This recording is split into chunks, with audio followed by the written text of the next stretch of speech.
ವೇದಿಕೆಯ ಮೇಲೆ ಆಸೀನರಾಗಿರುವ ಪರಮ ಪೂಜ್ಯ ಗುರು ಬಸವ ಪಟ್ಟದೇವರ ಪಾದಕಮಲಗಳಿಗೆ ನಮಸ್ಕರಿಸುತ್ತಾ, ವೇದಿಕೆ ಮೇಲೆ ಆಸೀನರಾಗಿರುವ ಎಲ್ಲ ಗಣ್ಯರೇ, ನನ್ನ ಎಲ್ಲ ರೋಟರಿ ಮಿತ್ರರೇ, ಇಲ್ಲಿಗೆ ಆಗಮಿಸಿರುವ ಅಕ್ಕ ತಂಗಿಯರೇ ಹಾಗೂ ಎಲ್ಲ ಶಾಲಾ ಕಾಲೇಜುಗಳ ಮಕ್ಕಳೇ, ಈ ದಿನ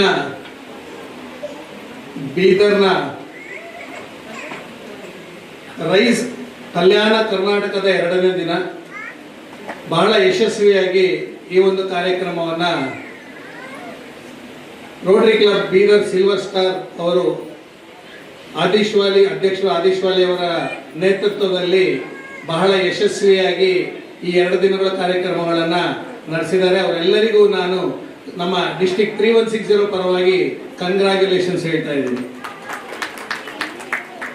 ಈ ದಿನ ಕೆಲವಾರು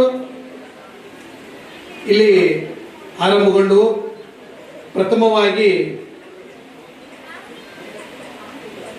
IFCR international followers of cricket loving Rotarians ಅಂತೇಳಿ IFCR 3160 ಈ ದಿನ ಆರಂಭ ಆಯಿತು.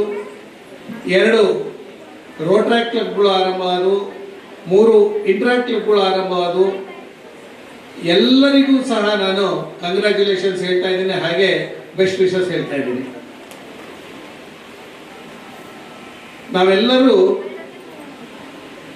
ನಮ್ಮ ತನು ಮನ ಧನ ಮತ್ತು ಸಮಯವನ್ನು ಕೊಟ್ಟು ರೋಟರಿನಲ್ಲಿ ಸರ್ವಿಸ್ ಮಾಡ್ಕೊಂಡು ಬರ್ತಾ ಇದ್ದೀವಿ. ಸುಮಾರು 122 ವರ್ಷಗಳಿಂದ ಈ ಒಂದು ರೋಟರಿ ಸಂಸ್ಥೆ ಪ್ರಪಂಚದಾದ್ಯಂತ ಸರ್ವಿಸ್ ಮಾಡ್ಕೊಂಡು ಬರ್ತಾ ಇದೆ. ಗುರುಗಳು ಬುದ್ಧಿ ಅವರು ಹೇಳಿದಾಗೆ ಪ್ರಥಮವಾಗಿ 86ನೇ ಇಸ್ವಿಯಿಂದ ಪೋಲಿಯೋ ಎರಾಡಿಕೇಶನ್ಗೆ ನಮ್ಮ ರೋಟರಿ ಸಂಸ್ಥೆ ಹೊಡೆದಾಡ್ಕೊಂಡು ಬಂದು ಅದರಲ್ಲಿ 99% ಸಕ್ಸಸ್ಸು ಸಹ ಕಂಡಿದ್ದೀವಿ. ಕೇವಲ 2 ದೇಶಗಳಲ್ಲಿ ಮಾತ್ರ ಇವತ್ತಿಗೂ ಪೋಲಿಯೋ ರಿಪೋರ್ಟ್ ಆಗ್ತಾ ಇದೆ. ನಮ್ಮ ಭಾರತ ದೇಶದಲ್ಲಿ 2011ರಿಂದ 15 ವರ್ಷಗಳಾಯಿತು, ಒಂದು ಪೋಲಿಯೋ ರಿಪೋರ್ಟ್ ಆಗಿಲ್ಲ. ಆದರೂ ಸಹ ನಾವು ನ್ಯಾಷನಲ್ ಇಮ್ಯುನೈಸೇಷನ್ ಡೇನ ಮಾಡ್ತಾ ಇದ್ದೀವಿ. ಯಾಕೆಂದ್ರೆ ಪಕ್ಕದಲ್ಲಿ ಇರುವಂಥ 2 ದೇಶಗಳಲ್ಲಿ ಇವತ್ತಿಗೂ ರಿಪೋರ್ಟ್ ಆಗ್ತಾ ಇದೆ. ವೈರಸ್ ಯಾವ್ದು ಮುಖಾಂತರ ಬರ್ಬೋದು ಅನ್ನೋದಕ್ಕೋಸ್ಕರ ನಾವು ಈ ರೀತಿ ಒಂದು ನ್ಯಾಷನಲ್ ಇಮ್ಯುನೈಸೇಷನ್ ಡೇನ ಪೋಲಿಯೋದಲ್ಲಿ ಮಾಡ್ತಾ ಇದ್ದೀವಿ. 86ನೇ ಇಸ್ವಿಯಿಂದ ಇಲ್ಲಿ ತನಕ ಮಕ್ಕಳಿಗೆ 2 ಹನಿ ಪೋಲಿಯೋ ಡ್ರಾಪ್ಸ್ನ ನಾವೇನು ಹಾಕ್ತಾ ಇದ್ದೀವಿ, ಅದರ ಸಂಪೂರ್ಣ ವೆಚ್ಚವನ್ನು ನಮ್ಮ ರೋಟರಿ ಸಂಸ್ಥೆ ಭರಿಸ್ಕೊಂಡು ಬರ್ತಾ ಇದೆ ಅಂತೇಳಿ ನಾನು ಹೇಳೋದಕ್ಕೆ ಇಷ್ಟಪಡ್ತೀನಿ. ಹಾಗೆ ಈ ದಿನ ವುಮನ್ ಎಂಪವರ್ಮೆಂಟ್ ಅಡಿಯಲ್ಲಿ ಸ್ವಿಂಗ್ ಮಿಷನ್ಸ್ ನ ಡಿಸ್ಟ್ರಿಬ್ಯೂಟ್ ಮಾಡಿದ್ವಿ.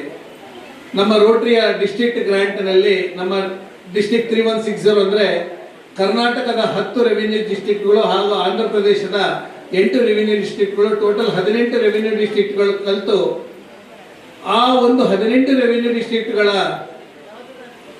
ಒಂದು ಅಡಿಯಲ್ಲಿ ಒಂದು ನಮ್ಮ ವುಮನ್ ಎಂಪವರ್ಮೆಂಟ್ ಅಡಿಯಲ್ಲಿ ಸುಮಾರು 500 ಸ್ವಿಂಗ್ ಮಿಷನ್ಸ್ ನಾವು ಡಿಸ್ಟ್ರಿಕ್ಟ್ ಗ್ರಾಂಟ್ ಅಡಿಯಲ್ಲಿ ನಾವು ಈಗ ಡಿಸ್ಟ್ರಿಬ್ಯೂಟ್ ಮಾಡಿದ್ದೀವಿ. ಅಂದ್ರೆ 500 ಜನ ಹೆಣ್ಣು ಮಕ್ಕಳ ಒಂದು ಸಂಸಾರಕ್ಕೆ ನಮ್ಮ ರೋಟರಿ ಸಂಸ್ಥೆಯ ಒಂದು ಸಣ್ಣ ಕಾಣಿಕೆಯನ್ನ ನಾವು ಅರ್ಪಿಸಿದೀವಿ ಅಂತ ನಾನು ಹೇಳೋದಕ್ಕೆ ಇಷ್ಟಪಡ್ತಾ ಇದ್ದೀನಿ. ಇದೇ ರೀತಿ ಇನ್ನೂ ಹೆಚ್ಚಿನ ಕಾರ್ಯಕ್ರಮಗಳನ್ನ ನಮ್ಮ ಬೀದರ್ ರೋಟರಿ ಕ್ಲಬ್ಗಳಿಂದ ಎಲ್ಲ ಕ್ಲಬ್ಗಳಿಂದನೂ ಮಾಡ್ತಾ ಇದ್ದಾರೆ. ನಮ್ಮ ಡಿಸ್ಟ್ರಿಕ್ಟ್ 3160 ನಲ್ಲಿ ಅತ್ಯಂತ ಆಕ್ಟಿವ್, ಅತ್ಯಂತ ವೈಬ್ರೆಂಟ್ ಕ್ಲಬ್ ನಮ್ಮ ಝೋನ್ ಅಂದ್ರೆ ಕಲ್ಯಾಣ್ ಝೋನ್ ಅಂದ್ರೆ ಬೀದರ್ ಝೋನ್. ಸುಮಾರು 450 ಜನ ಸದಸ್ಯರಿರುವಂತ ಏಕೈಕ ಝೋನ್ ನಮ್ಮ ಬೀದರ್ ಝೋನ್. ಬಹಳ ಯಶಸ್ವಿಯಾಗಿ ಎಲ್ಲಾ ಕ್ಲಬ್ಗಳು, ಬೀದರ್ ಝೋನ್ ಅಲ್ಲಿರೋ ಎಲ್ಲಾ ಕ್ಲಬ್ಗಳು ಬಹಳ ಯಶಸ್ವಿಯಾಗಿ ಕೆಲಸಗಳನ್ನ ಸರ್ವಿಸ್ನ ಮಾಡ್ಕೊಂಡು ಬರ್ತಾ ಇದ್ದಾರೆ. ಎಸ್ಪೆಷಲಿ ಕ್ರಿಕೆಟ್ ಆಡಿ ಅದರಲ್ಲಿ ಬಂದಂತ ಹಣವನ್ನ ಮಕ್ಕಳ ಎಜುಕೇಶನ್ಗೆ ಸಪೋರ್ಟ್ ಮಾಡೋದ್ರ ಮುಖಾಂತರ ಎಷ್ಟೋ ಜನ ಮಕ್ಕಳ ಒಂದು ಭವಿಷ್ಯವನ್ನ ಭವಿಷ್ಯಕ್ಕೆ ಅವರು ಸಪೋರ್ಟ್ ಮಾಡಿದ್ದಾರೆ ಅಂತೇಳಿ ನಾನು ಹೇಳೋದಕ್ಕೆ ಇಷ್ಟಪಡ್ತಾ ಇದ್ದೀನಿ. ಯಾವುದೇ ಒಂದು ಸಭೆಯಲ್ಲಿ ಕೊನೆಯ ಭಾಷಣಕಾರ ಆಗಬಾರ್ದು, ಆದರೂ ಸಹ ನಾನಿವತ್ತು ಕೊನೆಯ ಭಾಷಣಕಾರನಾಗಿ ನಿಮ್ಮಲ್ಲಿ ಮಾತಾಡ್ತಾ ಇದ್ದೀನಿ. ಯಾಕೆಂದ್ರೆ ಈ ಸಮಯ ನಿಮಗೂ ಮತ್ತು ಊಟದ ಮಧ್ಯೆ ಇರುವಂತ ಸಮಯ, ಹೆಚ್ಚಿನ ಸಮಯ ನಾನು ತಗೊಳ್ಳೋದಕ್ಕೆ ಇಷ್ಟಪಡೋದಿಲ್ಲ. ಈಗೇನು ಹೊಸ ಕ್ಲಬ್ಗಳು ಆರಂಭಗೊಂಡಿವೆ. ಅವು ಮುಂದಿನ ದಿನಗಳಲ್ಲಿ ಅತ್ಯಂತ ಯಶಸ್ವಿಯಾಗಿ ರೋಟರಿಯ ಒಂದು ಅನುಗುಣಕ್ಕೆ ಸಂಬಂಧಪಟ್ಟಂತೆ ಸರ್ವಿಸ್ ಮಾಡಿ ಎಲ್ಲರಿಗೂ ಸಹ ಒಂದು ರೀತಿಯ ಸಪೋರ್ಟ್ ಮಾಡಿ ಅಂತ ಹೇಳ್ತಾ, ಮತ್ತೆ ಈ ದಿನ ಏನು ನಾವು ಸ್ವಿಮ್ಮಿಂಗ್ ಮಿಷನ್ಸ್ ಡಿಸ್ಟ್ರಿಬ್ಯೂಷನ್ ಮಾಡಿದೀವಿ, ಎಲ್ಲ ಮಾತೆಯರು ಸಹ ತಮ್ಮ ಒಂದು ಕುಟುಂಬದ ಒಂದು ಒಳತಿಗಾಗಿ ಅದನ್ನು ಉಪಯೋಗಿಸಿ ಅಂತ ಹೇಳ್ತಾ, ಮತ್ತೊಮ್ಮೆ ಬೀದರ್ನ ಎಲ್ಲ ನನ್ನ ರೋಟರಿ ಮಿತ್ರರಿಗೆ ಧನ್ಯವಾದಗಳನ್ನು ಹೇಳ್ತಾ ಎರಡು ಮಾತುಗಳು ಮುಗಿಸ್ತಾ ಇದ್ದೀನಿ.